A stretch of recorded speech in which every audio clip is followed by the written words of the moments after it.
Thanks, Dave. So we have one additional speaker who's going to sort of help us transition into the second portion of the meeting. I guess now I'm too loud. Our last speaker, before we do our strategy portion, is Al Lima. And what Al is going to share with us is about the Chapter 30B issue that seems to be being ignored. So Al, the floor is yours.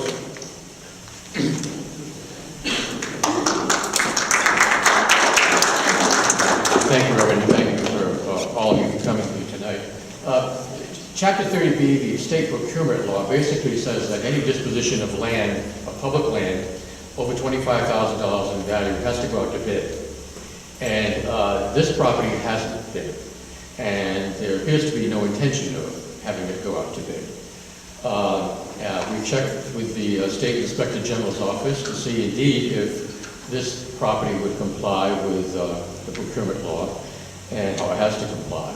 And they said yes, it does. It seems that the city is just going to ignore the law if we can get away with it. It may not stop the project if we can get them to comply with it, but at least we'll make them go out to bid and obey the law for once.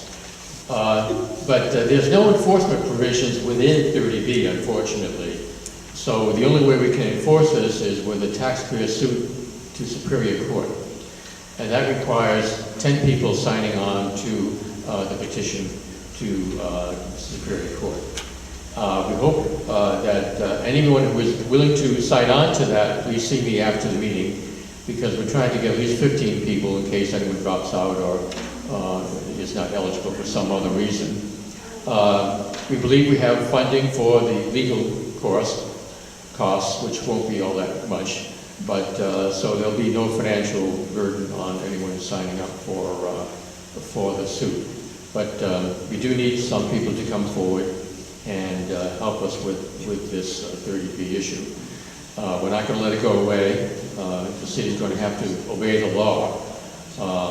And until they show us there's some statute why the city doesn't have to comply, then we're going to keep pushing it. So we need your support in this, and hope you will help. So see me after the meeting, and we'll take your name, and then this is not going to happen tomorrow.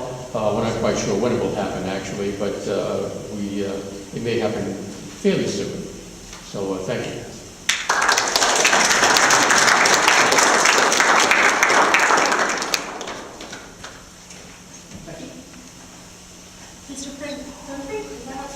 Mr. Frank Dunphy would like to share some words. Sure. Frank, you like 5 minutes? 5 minutes, sure. Sure. Feel free to come on board. Sure, I can condense. Thank you.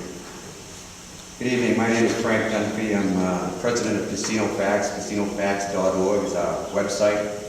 We're based in Middleborough, Mass. So I guess we broke the ice, so to speak. And now the ball's in your court and you have to run with it, unfortunately. In spring of '07, much like you guys, you probably woke up and found out that a casino was proposed for your area. And personally, I didn't know what to think. Is this good? Is this bad? Wasn't never a gambler, never an activist. You might say I bring the blue-collar perspective, not as eloquent as the other speakers, but my passion is real. And what happened was a group of us started researching this.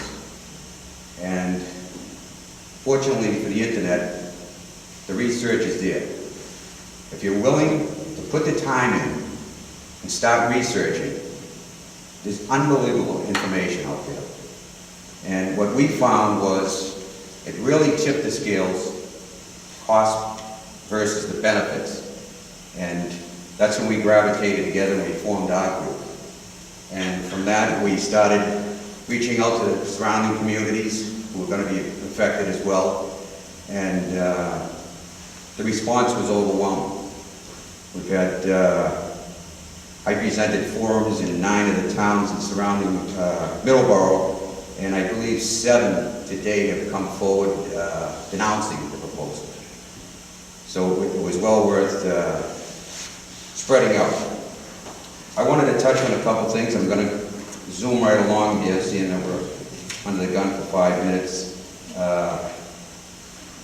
The early research pointed to many concerns: traffic, which was a biggie that we found. That was the main one that people were complaining about.